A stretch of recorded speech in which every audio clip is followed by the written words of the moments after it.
जय हिंद, वंदे मातरम। प्यारे छात्र छात्राओं, आप कैसे हैं? उम्मीद करते हैं कि आप घर पे होंगे, सुरक्षित होंगे, स्वस्थ होंगे। आज हम कक्षा 8 में पढ़ने वाले प्यारे छात्र छात्राओं के लिए उनके पुस्तक मंजरी, जो हिंदी की बुक है या हिंदी का किताब है, मंजरी के पाठ 12 जिसका शीर्षक है पहरुए सावधान रहना, पाठ को लेकर के आए हैं। इस पाठ के लेखक का नाम है गिरिजा कुमार माथुर। याद रखिएगा, पहरुए सावधान रहना कविता के कौन लेखक हैं? तो गिरिजा कुमार माथुर है, याद रखिएगा। इसके पहले हम एक वीडियो बनाए हैं जिसमें भाग 1 में हम उसको पूरी व्याख्या बताए हैं और गिरिजा कुमार माथुर का जीवन परिचय हम बता चुके हैं। उस वीडियो को देखिए। दूसरा वाला भाग यह है, ये मंजरी पहरुए सावधान रहना भाग 2 इसलिए लिख रहे हैं। एक भाग में लेखक का जीवन परिचय और पहरुए सावधान रहना कविता को हम पढ़े हैं, उसकी व्याख्या बताएं। दूसरे वाले वीडियो में हम इसके प्रश्न अभ्यास को लेकर के आए हैं। इसको हम पूरा हल करेंगे और आपको भी कॉपी और पेन की सहायता से इस पूरे नोट्स को तैयार करना है और लिखना है कॉपी में। आपके किताब में देखिए शब्दार्थ दिया है, इसके ऊपर शब्दार्थ को सबसे पहले ये कीजिएगा कि अपने कॉपी में इसे लिखिएगा। लिखिए, ठीक है ना? लिखिएगा। लिखने से होता है कि लिखने से ही यादार्थ शब्दार्थ याद हो जाता है और फिर याद कर लीजिएगा। अभ्यास प्रश्न को हम शुरू करते हैं। यहाँ दिया है कुछ करने को, अपने किताब में देखिए। यहाँ दिया है कुछ करने को, यदि कुछ करने के लिए कहा गया है इसमें अपने आसपास में रहने वाले किसी सैनिक से मिलकर उसके कार्यों के बारे में साक्षात्कार कीजिए। साक्षात्कार कीजिए या लीजिए। तो सैनिक यदि आपके गांव में या आस पड़ोस या कहीं 1-2 किलोमीटर की एरिया में कोई सैनिक है तो आप उससे जाइए, मुलाकात कीजिए और उससे पूछिए कि आप देश की रक्षा कैसे करते हैं, कितने घंटे ड्यूटी करते हैं, कैसे सोते हैं, कैसे क्या भोजन करते हैं, आपका जीवन कैसे व्यतीत होता है। उनसे आप मिलिए और उनकी बातों को सुनिए। साक्षात्कार का मतलब होता है उनसे पूछताछ करना, साक्षात उनसे रूबरू होकर के उनके बारे में पूरा जानकारी प्राप्त करना। इसे इंटरव्यू भी कहते हैं, ठीक है? तो मिलिए। दूसरा देखिए, देश प्रेम के इस गीत को कक्षा में 5-5 की समूह बनाकर प्रस्तुत कीजिए और देखिए कि किस समूह की प्रस्तुति बहुत अच्छी रही है, ठीक है? तो 5-5 के समूह में आपको क्लास चलता तो उसमें हम आपसे इस गीत को गवाते या कविता को गवाते तो और अच्छा लगता, लेकिन स्कूल कोविड-19 महामारी की वजह से बंद चल रहा है, तो आप घर पे भी अभ्यास कर सकते हैं। दी गई पंक्तियों के आधार पर कविता को आगे बढ़ाइए। सुनो सुनो हे भाई बहना, हरदम तुम सावधान रहना। और आगे 2 पंक्ति आप चाहे तो कोई भी बोल सकते हैं। सुनो सुनो हे भाई बहना, हरदम सावधान तुम रहना, आपस में कभी न लड़ना झगड़ना, प्रेम मिलाप से जीवन व्यतीत करना। ये तुम आगे इस तरह की आप भी 2-4 लाइनें और ज्यादा लिख सकते हैं, ठीक है? विचार और कल्पना देखिए।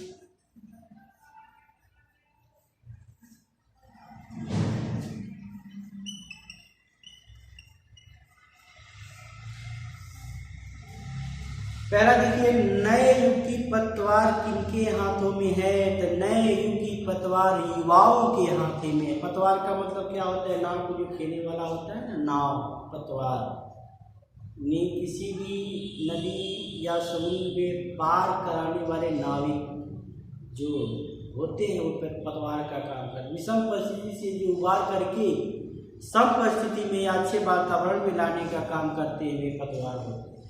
तो अपने इस नए युग के पतवार किनके हाथों में है? तो युवाओं के हाथ में है।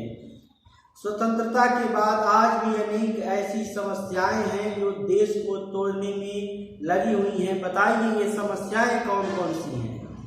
देश को तोड़ने का काम क्या है? सबसे पहले है जातिवाद, धर्मवाद। लोग कहते हैं कि मैं इस जाति का हूँ, इस जाति के लोगों का उद्धार होना चाहिए। कोई कहता है कि मैं अन्य पिछड़ा वर्ग का हूँ, मेरा उद्धार होना चाहिए। कोई अनुसूचित है तो कहता है कि मेरे जाति वर्ग के लोगों का उद्धार होना चाहिए। कोई हिंदू है, कोई मुस्लिम है, कोई सिख है, ईसाई है, सभी आपस में अपने अपने धर्म को बढ़ावा देने की बात करते हैं। ठीक है। क्षेत्रवाद, कोई अपने गांव में रहता है तो गांव के लोगों का पक्ष लेता है, कोई शहर में रहता है तो शहर के लोगों का पक्ष लेता है। कोई अनपढ़ है तो उसे किनारा कर दिया जाता है और पढ़ने वाले लोगों का एक समूह बन जाता है, अनपढ़ का एक अलग समूह बन जाता है। इस तरह से अनेक प्रकार की बातें अपने देश में देखने को मिलती हैं। इसे खत्म करना होगा, तभी हम एकता के सूत्र में बच सकते हैं, वसुधैव कुटुंबकम को अपने जीवन में लागू कर सकते हैं। आप इनको सुलझाने में क्या सहयोग दे सकते हैं? आप इसमें क्या सहयोग देंगे? आप कभी भी जातिवाद की बात नहीं करेंगे। ऐसा नहीं करेंगे कि वो मुसलमान है, ये हिंदू है, ये सिख है, ईसाई है। सपोज दैट आप मुसलमान हैं तो आप किसी हिंदू को ऐसा नहीं करेंगे कि तुम्हारे धर्म में इतनी सारी गंदगी फैली हुई है, तुम्हारे धर्म के लोग ऐसे हैं, तुम लोग ऐसे रहते हो। कोई कमी नहीं बताना है, सभी धर्म समान है देखा जाए तो। और कोई हिंदू वर्ग का है, वो मुसलमान वर्ग के छात्रों को या छात्राओं को या व्यक्तियों को ऐसे नहीं कहेंगे कि आप मुसलमान हो, आप लोग का धर्म मुझे अच्छा नहीं लगता है, आपके कपड़े अच्छे नहीं लगते, इस तरह की बात नहीं कहना है। सबको मिला एक साथ रहना है। देखिए इतने घरों से विद्यार्थी एक साथ पढ़ने आते हैं और बड़े प्रेम से एक दूसरे के बगल में बैठ करके पढ़ाई कर रहे हैं। प्रेम की भावना होनी चाहिए, तभी हम अपने देश के विकास में एक पहरेदार का काम कर सकते हैं। ऐसा नहीं जो सीमा पे लड़ता है वही सबसे बड़ा है। भाई वो तो ड्यूटी अपना कर रहा है, आप अपनी ड्यूटी कहाँ तक कर पा रहे हैं, इस पर विचार करना होगा। धर्मवाद, क्षेत्रवाद, जातिवाद, किसी भी वाद को आप बढ़ावा नहीं देंगे, तभी आप सहयोग कर सकते हैं। ठीक है। तीसरा देखिए, हमें अपने जीवन में कई चीजों से सावधान रहने के लिए कहा गया है। सोचकर लिखिए आपको किन किन बातों के प्रति सावधान रहने को कहा गया है। बहुत सारी बातें इसमें हम बताए हैं कि कई चीजों से सावधान रहना है। पहले तो झूठ नहीं बोलना है, दूसरे को उपेक्षित नहीं करना है, किसी की बुराई नहीं करना है, ठीक है ना, किसी को गाली नहीं देना है, किसी को अपशब्द नहीं बोलना है, आप नम्रता का व्यवहार करेंगे, किसी का सहयोग करेंगे, जरूरतमंद को कुछ मदद करेंगे, ये सब बातें आपके अंदर होनी चाहिए। अब देखिए कविता से, ये इंपॉर्टेंट है। कविता देखिए, जीत की रात से कवि का क्या तात्पर्य है। पहला है इसका क्वेश्चन, जीत की रात से क्या कवि का तात्पर्य है। तो जीत की रात से कवि का तात्पर्य यह है कि स्वतंत्रता प्राप्ति की रात है, आज हमें जश्न मनाना चाहिए, ठीक है ना। ले युग की पतवार, दूसरा क्या है, ले युग की पतवार किसके लिए कहा गया है, तो सीमा के पहरेदारों के लिए ले युग की पतवार कहा गया है, ठीक है। तीसरा देखिए, निम्नलिखित पंक्तियों के भाव स्पष्ट कीजिए। तीसरा का क कह रहा है कि खुले देश के द्वार अचल दीपक समान रहना। इस पंक्ति में कवि ने बताया है कि देश स्वतंत्र हो गया, दीपक के समान अचल रहकर इसे प्रकाशित करना होगा, यही बात बताएगी। ख में देखिए, क्योंकि नहीं मिट पाई सुख की विगत सांवली को। इसमें नागरिकों के कर्तव्य को बताया गया है कि पराधीनता के समय जो हुआ अपने देश के लोगों के लिए शोषण का काम हुआ, असम हानि दूर नहीं हो पाई, तो इस पे हमको विचार करना है। ये पराधीनता के समय जो भी देश का शोषण तथा अभाव और हानि दूर नहीं हो पाई, इस बात को इसमें बताया गया है। ले युग की पतवार बने या मुझ महान रहना, समुद्र के समान महान बनकर नए युग के स्वतंत्र देश का मार्गदर्शन करना होगा, तभी हम इसमें अपने देश के प्रति पहरेदार का काम कर सकते हैं। कवि पहरुओं को सावधान रहने के लिए क्यों कह रहा है? कवि पहरुओं या पहरेदारों को सावधान रहने के लिए इसलिए कह रहा है कि क्योंकि ये अपना देश स्वतंत्र है, स्वतंत्र रहना चाहिए, दूसरे के पीर हाथों में ये स्वतंत्रता नहीं जानी चाहिए। सजग रहने की बात, कर्मरत रहने की बात इसमें बताया गया। कविता की रिक्त पंक्तियों को पूरा कीजिए, अपने किताब से देख करके आप पूरा कर सकते हैं। चलिए मैं भी बता देता हूँ। ऊंची हुई मशाल हमारी, आगे क्या भरेंगे? आगे कठिन डगर है। शत्रु हट गया लेकिन उसकी, क्या भरेंगे इसमें? क्या भरेंगे? किताब में देखिए, शत्रु हट गया लेकिन उसकी छायाओं का डर है। शोषण से मृत है समाज, कमजोर हमारा घर है, किंतु आ रही नई जिंदगी यही विश्वास अमर है। याद तक हो गया। अब भाषा की बात देख लीजिए, ये इंपॉर्टेंट है, भाषा की बात। दीप्तिमान देखिए, दीप्तिमान दो शब्दों से मिलकर बना है। किससे किससे?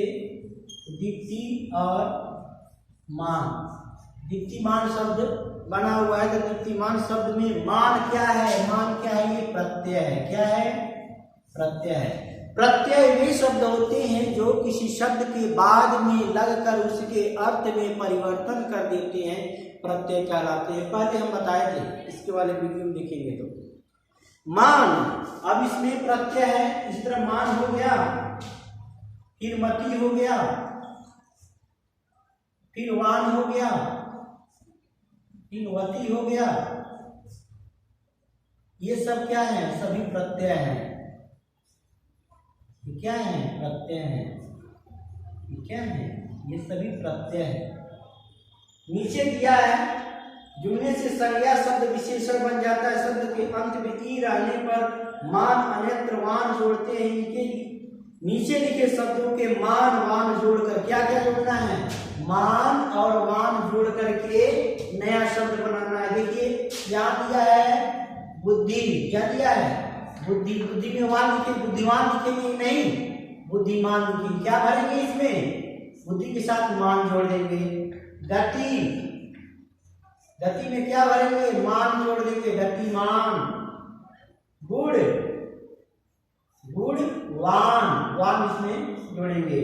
शक्ति, शक्ति मान जोड़ेंगे। ठीक है। रूप, रूपमान नहीं, वान, रूपवान, सबको आप लिख सकते हैं यहाँ पे। बुद्धिमान, गतिमान, गुणवान, शक्तिमान, रूपवान, ये आपका अभ्यास प्रश्न था जिसको हम सॉल्व करा दिए हैं। अगले वाली वीडियो का इंतजार कीजिए और मन लगा कर पढ़ाई कीजिए।